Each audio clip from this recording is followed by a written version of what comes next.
Hello students, good morning. स्वागत है आप सभी का एक बार फिर से ऑनलाइन क्लासेस के अंदर। तो लेक्चर 10 तक हम डिस्कस कर चुके हैं, जो कि मतलब पिछले वाला पार्ट था। इसमें हमने आकाश जालक यानी स्पेस लेटिस वगैरह के बारे में, आधार के बारे में, जिसके दो भाग होते हैं। आधार और आकाश जालक मिलकर क्रिस्टल संरचना डेवलप करते हैं, क्रिस्टल स्ट्रक्चर बनाते हैं। ठीक है, तो उसी सीरीज के अंदर, उसी क्रम में हम आगे बढ़ेंगे। तो आज लेक्चर 11 में हम सॉलिड स्टेट फिजिक्स में क्या डिस्कस करने वाले हैं। आज हम सबसे पहले पढ़ेंगे अभाज्य कोष्ठिका, जिसको हम इंग्लिश में बोलते हैं प्रिमिटिव सेल। ठीक है, अभाज्य कोष्ठिका पढ़ेंगे, ये क्या होती है। उसके बाद में इसके डेफिनेशन पढ़ने के बाद इसमें एक बनती है विग्नर सीड्स सेल, विग्नर सीड्स कोष्ठिका। ठीक है, उसके बारे में पढ़ेंगे, किस प्रकार से इसका कंस्ट्रक्शन होता है, किस प्रकार से ये बनती है। और उसके बाद में यूनिट सेल, एकक कोष्ठिका। अभाज्य कोष्ठिका और एकक कोष्ठिका में हल्का सा डिफरेंस होता है, जो समझेंगे। ठीक है, चलो स्टार्ट करते हैं। तो सबसे पहले हम डिस्कस कर लेते हैं अभाज्य कोष्ठिका के बारे में।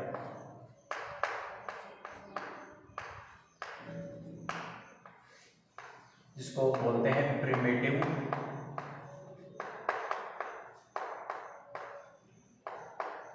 सेल।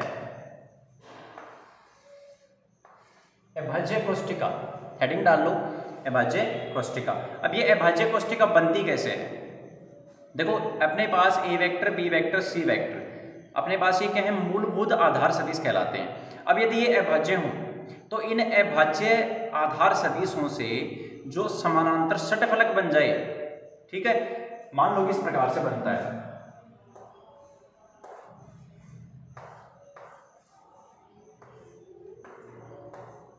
ध्यान से देखिए इसको,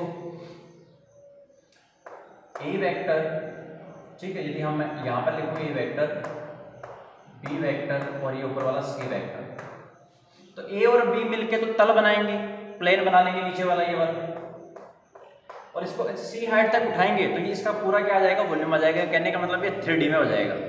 समझ में आ गई बात। तो आधार अभाज्य सदिश हो ए वेक्टर, बी वेक्टर तथा सी वेक्टर। इंपॉर्टेंट चीज क्या है कि अभाज्य सदिशों, अभाज्य आधार सदिशों ए वेक्टर, बी वेक्टर तथा सी वेक्टर से बनने वाला समानांतर षटफलक, ठीक है, ऊपर वाला प्लेन नीचे वाले के पैरेलल होगा, साइड वाला राइट वाला लेफ्ट वाले के पैरेलल होगा, समानांतर होंगे, आगे वाला पीछे वाले के होगा। तो समानांतर ये 6 फलक है इसके अंदर। समानांतर षटफलक क्या कहलाता है, अभाज्य कोष्ठिका कहलाता है। अब इसकी कुछ प्रॉपर्टीज होती हैं कि अभाज्य कोष्ठिका किसी यदि 2D के अंदर है, ठीक है, 2D के अंदर भी बनता है, 3D में भी बनता है। 2D में बनेगा ए वेक्टर और बी वेक्टर से, तो उसमें देखेंगे कि सभी अभाज्य कोष्ठिकाओं का द्विविमीय तल में या फिर 2D के अंदर क्षेत्रफल समान रहता है।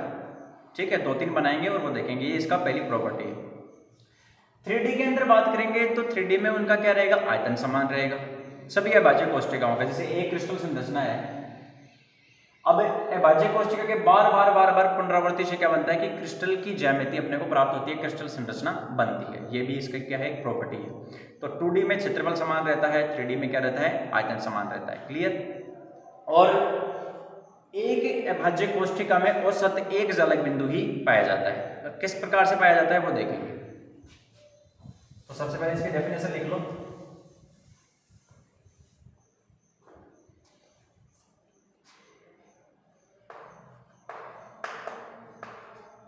अभाज्य आधार सदिशों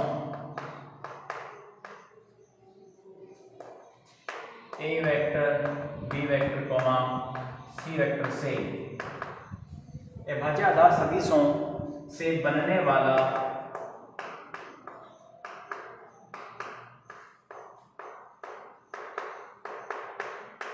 समानांतर षटफलक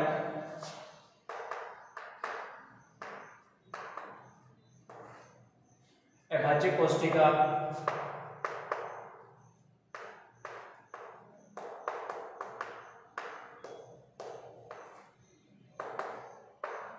अभाज्य कोष्ठिका कहलाता है या कहलाती है।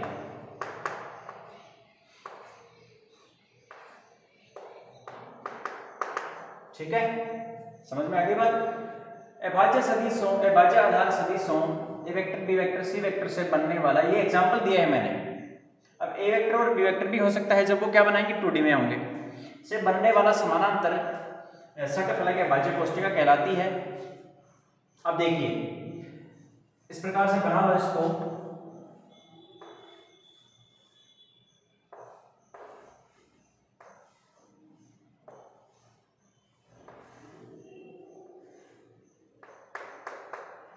इसको भी इस प्रकार से दिखा देते हैं डॉट डॉट डॉट से, और ये वाला भी डॉट से दिखा दो, पीछे वाला 3 लाइन हो जाएंगे, वो डॉट से हो जाएंगे, कहने का मतलब वो पीछे है इसके अंदर। तो यहाँ पर ये A vector, this is B vector and ये आपका क्या है सी वेक्टर। ठीक है, लिखो इसको, इसको बनाओ और इसकी कुछ प्रॉपर्टीज हम लिख लो कि अभाज्य कोष्ठिका यानी प्रिमिटिव सेल अभाज्य कोष्ठिका की पुनरावृत्ति से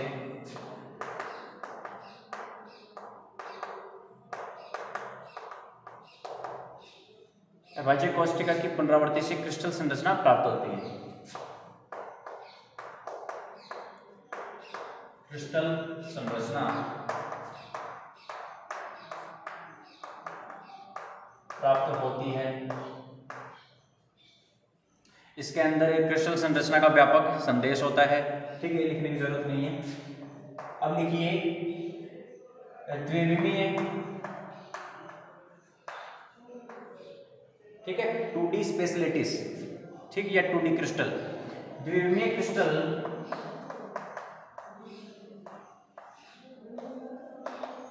के लिए भिन्न भिन्न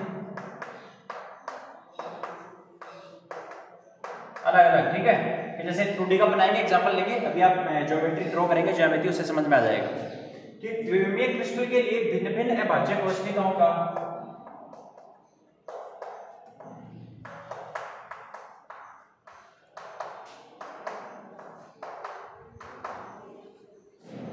अलग अलग अभाज्य कोष्ठिकाओं का क्षेत्रफल बराबर होता है।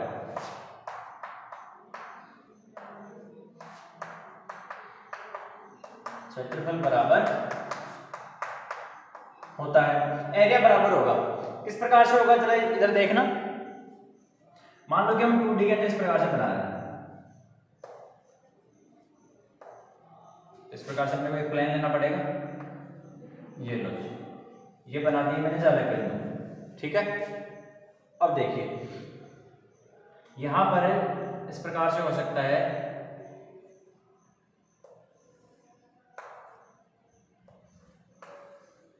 अब ये 2D के अंदर ये क्या घेरेगी, एरिया घेरेगी, ये हो जाएगा ए वेक्टर और ये क्या हो जाएगा बी वेक्टर। ठीक है, इसको आप नाम दे दीजिए 1। ये एक प्रिमिटिव सेल है, प्रिमिटिव सेल है, ये एक अभाज्य कोष्ठिका है। आप इसको और विभाजित नहीं कर सकते क्योंकि ये बनी किससे है, उन सदिशों से मिलकर बनी है, उन मूलभूत सदिशों से बनी है जो कि खुद अभाज्य हैं। ठीक है, उनको और डिवाइड नहीं कर सकते आप, उनका और टुकड़ा, उनके छोटे टुकड़े नहीं कर सकते। तो इनसे जो बनेगा, अब यहाँ पर देखो एरिया बन रहा है ना, क्षेत्रफल बन रहा है, तो ये एरिया अदर से इक्वल होगा। किस प्रकार से होगा, यदि मैं इस प्रकार से बना दूं कि मान लो ये वेक्टर है, ठीक, अब बी वेक्टर इस प्रकार से ना चल के इस प्रकार से चले तो फिर होगा क्या, ये बनाएगा, ये अब क्या बनेगी, एक प्रिमिटिव सेल बनेगी, अभाज्य कोष्ठिका बनेगी। ठीक, इसको हम नाम देंगे 2। अब 1 और 2 का एरिया क्या होगा, इक्वल होगा। ठीक है, कि जो प्रिमिटिव सेल है या अभाज्य कोष्ठिका है, अभाज्य कोष्ठिका, और एरिया किसका है, एरिया ऑफ, यानी ए से मैं लिख रहा हूं एरिया, तो एरिया किसका है, अभाज्य कोष्ठिका 1 का, वो इक्वल है एरिया ऑफ 2 का। 2 का मतलब समझ लेना कि एरिया किसका है, 2 का है।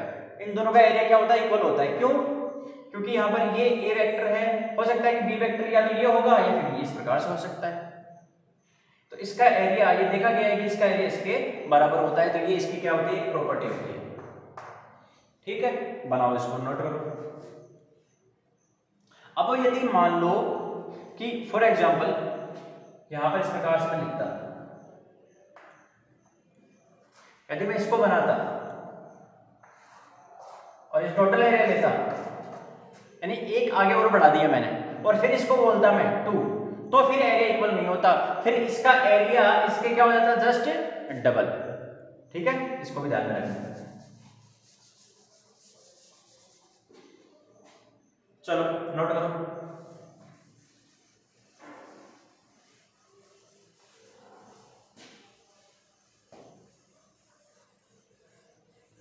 तो याद ये रखना है कि अभाज्य कोष्ठिका होती क्या है, अभाज्य आधार सदिशों से या अभाज्य सदिशों से जो समानांतर षटक बनता है वही आपका क्या कहलाता है, अभाज्य कोष्ठिका कहलाती है। अब इसकी और प्रॉपर्टीज क्या क्या है वो लिख लेते हैं। त्रिविम में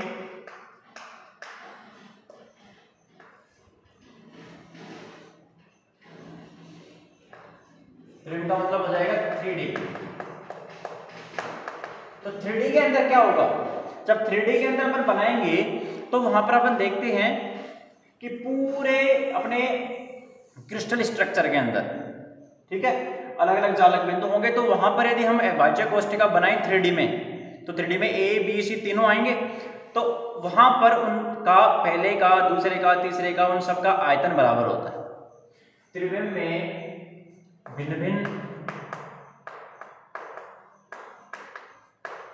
अभाज्य कोष्ठिकाओं का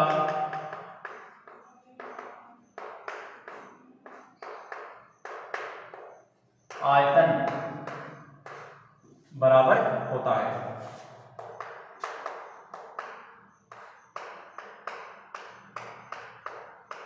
ठीक है, वॉल्यूम यहां पर क्या होगा, इक्वल होगा, यानी कहने का मतलब वॉल्यूम ऑफ 1 बराबर वॉल्यूम ऑफ 2 बराबर वॉल्यूम ऑफ 3, इस प्रकार से चलता जाएगा। सबका वॉल्यूम क्या होगा, इक्वल होगा, आयतन बराबर होगा, यह ध्यान रखना, क्योंकि 3D में क्या बनता है, आयतन बनता है। ठीक है, चलो इसके बाद में एक इंपॉर्टेंट प्रॉपर्टी इसकी और है, वो गुण क्या है इसका, कि औसतन एक अभाज्य कोष्ठिका में एक जालक बिंदु होता है। किस प्रकार से होता है वो देखते हैं। औसतन अभाज्य कोष्ठिका में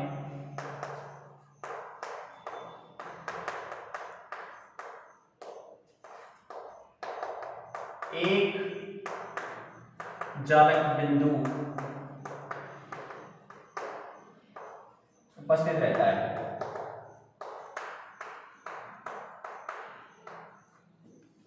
ठीक है, किस प्रकार से रहता है, अपन एग्जांपल लेंगे 3D का। ठीक, अब इधर देखो, फिर इसकी लैंग्वेज लिख देंगे। यहां पर मैं कह रहा हूं कि प्रत्येक अभाज्य कोष्ठिका के 3D के अंदर यदि हम बनाएं, क्यूब बनेगा, तो क्यूब के अंदर कॉर्नर कितने होंगे, 8। तो प्रत्येक अभाज्य कोष्ठिका में प्रत्येक कॉर्नर पर एक जालक बिंदु होता है। ठीक है, 3D में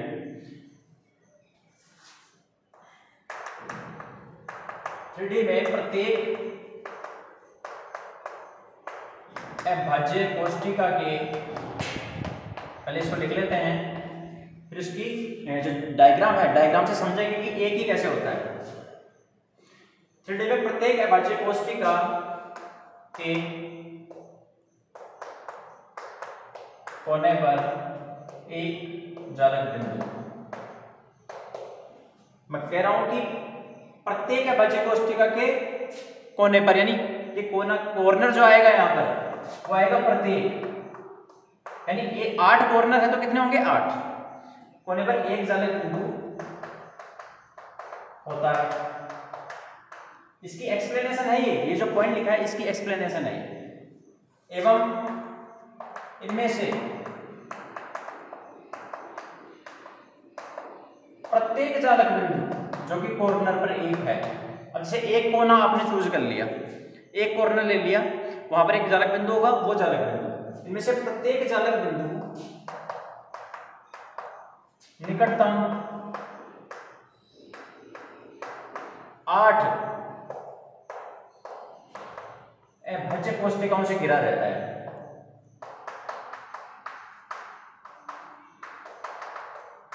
बिल्कुल समझ में आएगा।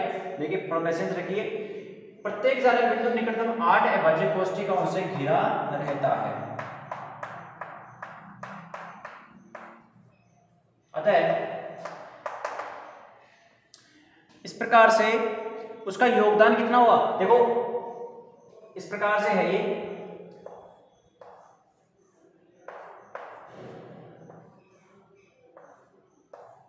अभाज्य कोष्ठिका तब बनती है जब प्रत्येक कॉर्नर पर एक जालक बिंदु हो। सामान्यतः इसके अंदर नहीं पाया जाता है। ठीक, अब मैं ऐसे कह रहा था कि प्रत्येक अभाज्य कोष्ठिका के कॉर्नर पर एक एक जालक बिंदु होता है, तो टोटल कितने हो गए 8। ठीक है, टोटल कितने हो गए 8। अब उन 8 में से प्रत्येक, जैसे ये वाला, ये प्रत्येक ये अपने निकटतम 8 से योगदान करता है, वो लाइन लिखी है। इनमें से प्रत्येक जालक बिंदु निकटतम 8 अभाज्य कोष्ठिकाओं से घिरा रहता है। ठीक है, मतलब एक के अंदर 8 है और 8 में से जो प्रत्येक है वो 8 को योगदान कर रहा है। इसलिए एवरेज यदि निकाला जाए, औसत यदि निकाला जाए, तो इसकी हिस्सेदारी एक के अंदर एक अभाज्य कोष्ठिका में 8 है, लेकिन ठीक है, लेकिन उसका योगदान कितना है 1/8। तो कितना बच गया 1। यानी इसके कॉर्नर पर 8 जालक बिंदु हैं, लेकिन उसका योगदान 1/8 क्यों है?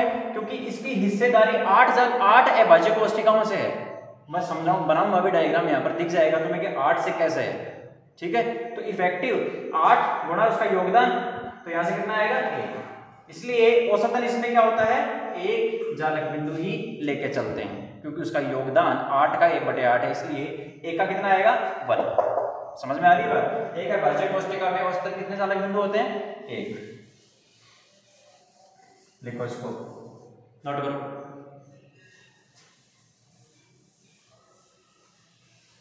अब इसका बना लेते हैं कि इसका योगदान किस प्रकार से क्या है, समझो। देखो इसको,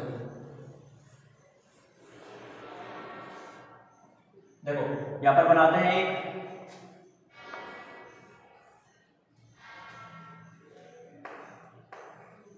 ये अपनी प्रिमिटिव सेल है। यहां पर इनके कॉर्नर्स पर 8 जालक बिंदु हैं।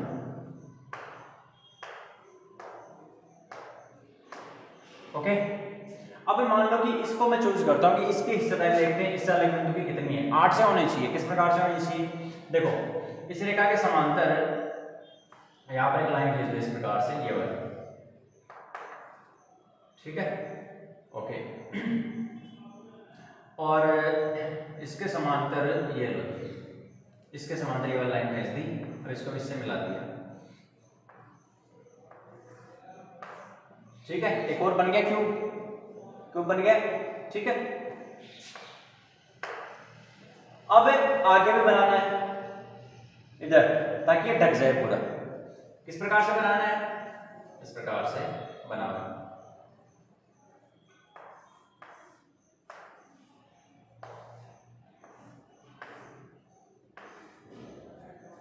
एक तो ये बन गया, इसके बिल्कुल पास में, जैसे आगे पीछे रखे हुए हैं, एक इसके पास में बनेगा।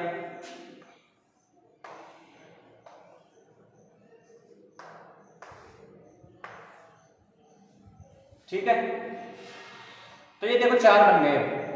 ये 4 नीचे रखे हुए हैं, जैसे आपने 4 बॉक्स रख दिए, 1 2 3 4, और उनके बीचों बीच यहाँ पर क्या है, जहां पर वो चारों टच कर रहे हैं, इसका इसका ये वाला और इसका, ये जो कॉर्नर टच कर रहा है यहां पर रखा हुआ है। अब 4, इसको यदि मुझे ढकना है, देखो इसके साथ हिस्सेदारी है, इसके साथ हिस्सेदारी, इसके साथ और इसके साथ, 4 तो ये हो गए, 1 2 3 और 4 के साथ, क्योंकि 4 में टच कर रहा है ये। ठीक है, अब 4 ही इसको ढकने के लिए ऊपर चाहिए, क्योंकि अभी क्या है, ये जो क्यूब है इनके ऊपर है, इसको ढकने के लिए और 4 और इसके ऊपर रखने पड़ेंगे। इसका मतलब कितने हो जाएंगे टोटल 8। ठीक है, इसको बना लेना, और इस प्रकार से जैसे ये हो सकता है, देखो, और यहाँ पर इसको बना देते हैं, ये लो ऐसा ही। अब पीछे वाले के ऊपर तो रख दिया हमने, ठीक है, इसके ऊपर भी रख दो और इसको देख लेते हैं। ये लो, पीछे वाले तो हो गए, आगे वाले दो और बनाने पड़ेंगे। ठीक है, यहाँ पर और ये और एक यहाँ पर और बनाना पड़ेगा। ठीक है, ये अब ये बीचों बीच फिट है। अब थोड़ा अजीब सा देखने में, आपको अजीब सा लग रहा है, पहचानने में नहीं आ रहा, लेकिन 4 नीचे बनाएंगे, 4 उसके ऊपर रखेंगे, तो टोटल हिस्सेदारी कितनी हो जाएगी? 8 की। ठीक है, इस प्रकार से समझना इस चीज को। चलो, तो ये था अपना प्रिमिटिव सेल। क्या था? Primitive cell. ओके, तो अभाज्य कोष्ठिका में औसतन एक चालक बिंदु होता है। अब अभाज्य कोष्ठिका का आयतन किस प्रकार से दिया जाता है?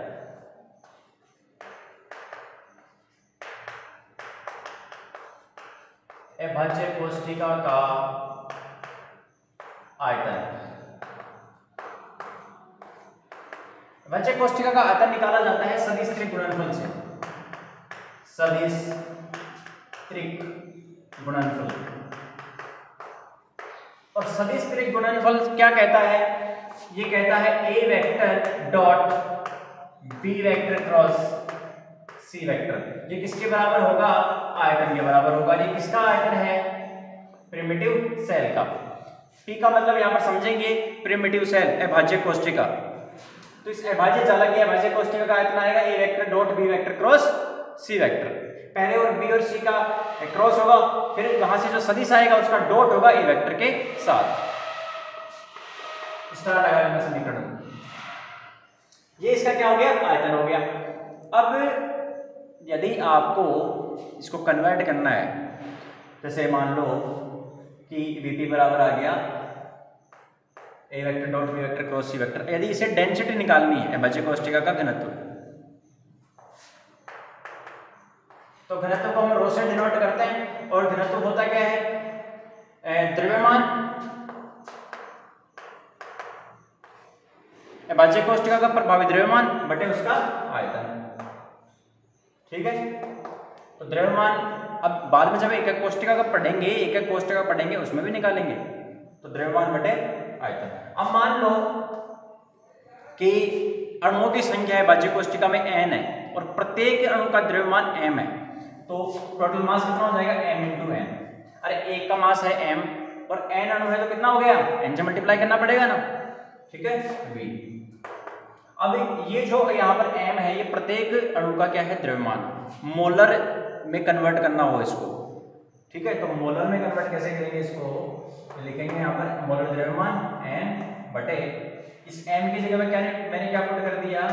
n। ठीक है, ये भी फॉर्मूला आता है।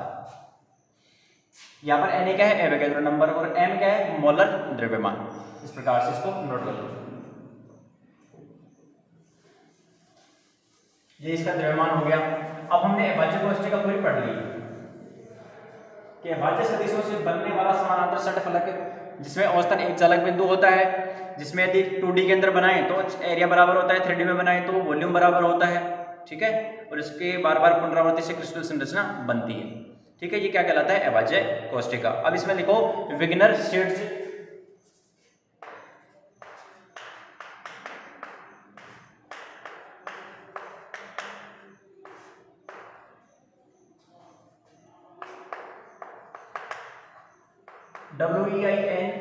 WEIGNER विग्नर सीड्स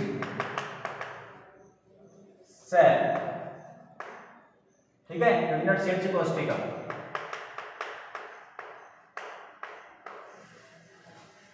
विग्नर सीड्स कोष्ठिका ये एक अभाज्य कोष्ठिका का उदाहरण है। विग्नर सीड्स ने, इसने विग्नर और सीड्स ने दोनों ने मिलकर 1848 में एक कंस्ट्रक्शन डेवलप किया कि किस प्रकार से बनाई जा सकती है अभाज्य कोष्ठिका। तो ये विधि है जिसके द्वारा हम क्या करते हैं? अभाज्य कोष्ठिका निर्मित करते हैं। तो करना क्या होता है? जैसे अपने पास जो जालक बिंदु हैं उनमें से एक जालक बिंदु चूज करना होगा। जैसे इस प्रकार से देखो,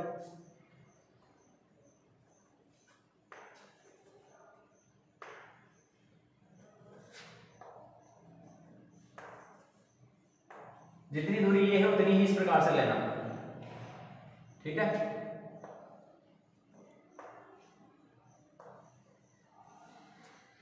ये चालक बिंदु हो गए।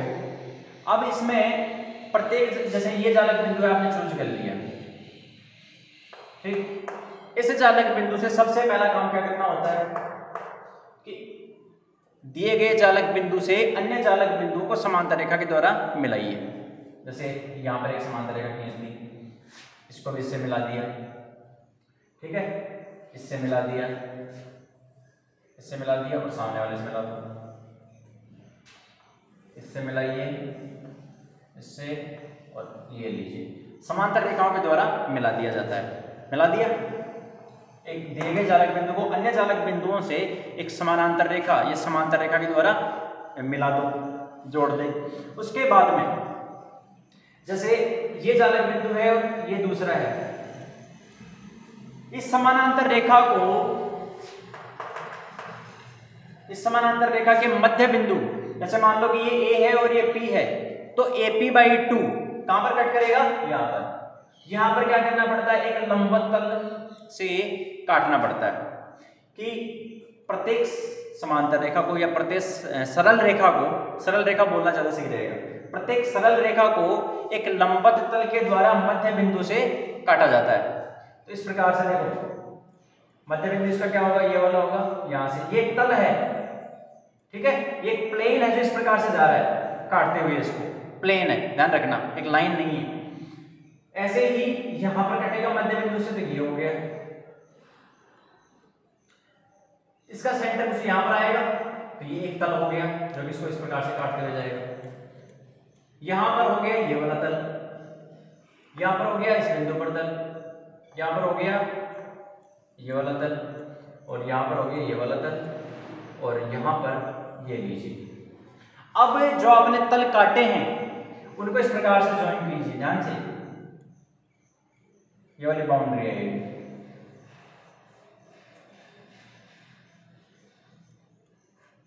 ठीक है। अब इसके बाहर क्या है उससे मतलब नहीं है, जहां तक अंदर वो कवर हो रहा है, ठीक है, जहां तक वो अंदर कवर हो रहा है, जैसे ये वाला पार्ट देखिए,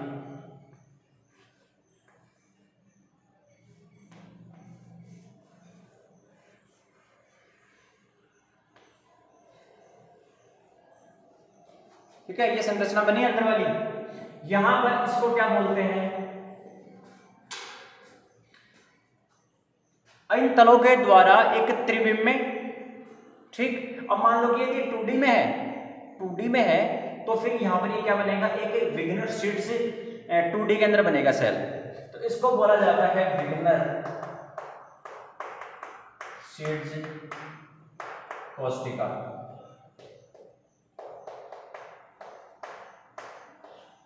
विग्नर शीट्स कोष्टिका। और इसमें ध्यान से देख लो कि चालक बिंदु कितने हैं, ये केवल एक ही चालक बिंदु है इसमें।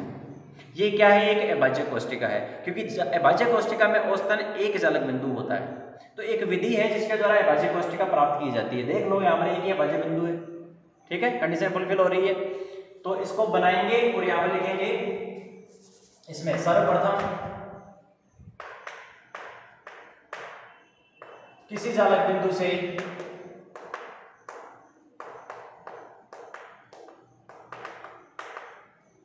अन्य चालक बिंदुओं को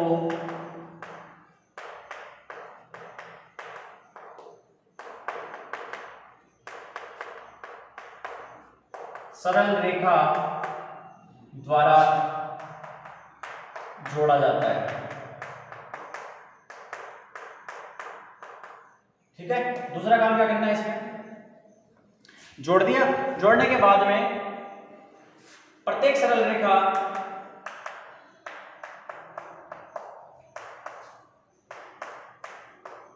के मध्य बिंदु के मध्य से,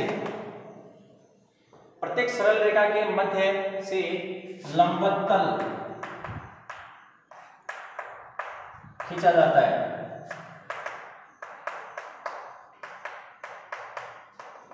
खींचा जाता है। इन तलों के अंदर, इन तलों के द्वारा जो आंतरिक भाग घेरा जाएगा, ठीक है। उससे जो अपने को कोष्टिका प्राप्त होगी वो विग्नर सेड्स या विग्नर सेड्स सेल या फिर विग्नर सेड्स कोष्टिका कही जाएगी।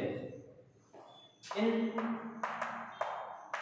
तलों या फिर क्या कहें इनको, पृष्ठों द्वारा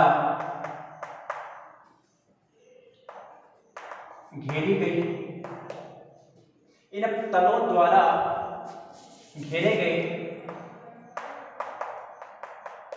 आयतन, अब 3D में होगा तो आयतन आएगा और 2D में होगा तो क्या आएगा, क्षेत्रफल।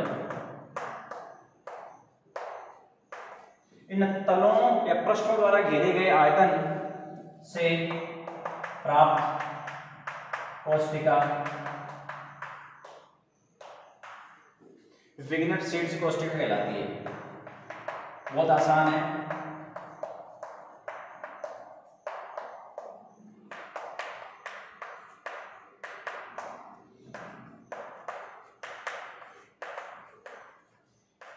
ठीक है, बहुत आसान है, नोट करो इसको। दो प्रोसेस हैं, पहले एक चूज कर लेंगे, उसको सबसे मिलाएंगे और फिर एक परपेंडिकुलर तल खींचते जाएंगे। जैसे यहां पर खींच दिया ये वाला, इस पे ये खींच दिया, ठीक है। अब देखो ये यहां तक क्यों नहीं गया, वो इसलिए नहीं गया क्योंकि इसके आंतरिक मिनिमम न्यूनतम लेना है, मिनिमम यहां से जाएगा। फिर अब देखो ये वाली लाइन है तो फिर ये आगे नहीं जाएगा, यहां से ही मुड़ जाएगा। ओके, अब यहां से इधर से कैसे आगे क्यों नहीं गया, क्योंकि ये लाइन है, देखो ये वाली लाइन, तो यहां से क्या हो जाएगा, इस प्रकार से बैंड हो जाएगा। बनाओ इसको।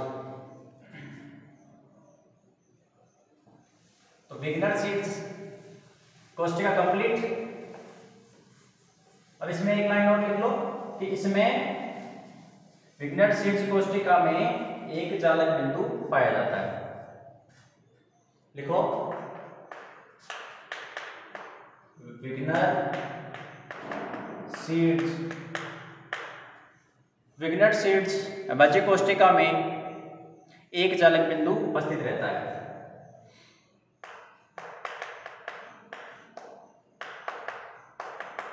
कोष्टिका में एक चालक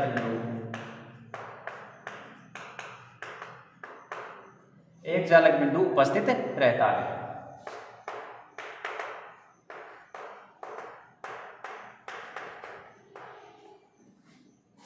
ठीक है, ये लीजिए, ये कंप्लीट है आपका विग्नर सीड्स बचे कोष्टिका।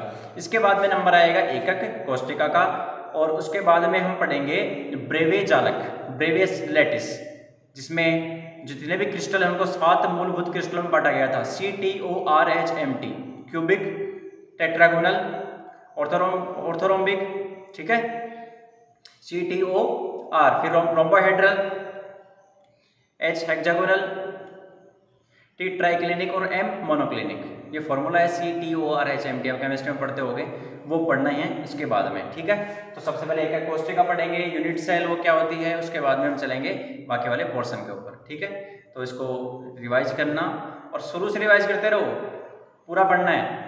ओके, तो आज के लेक्चर में इतना ही। Thank you very much.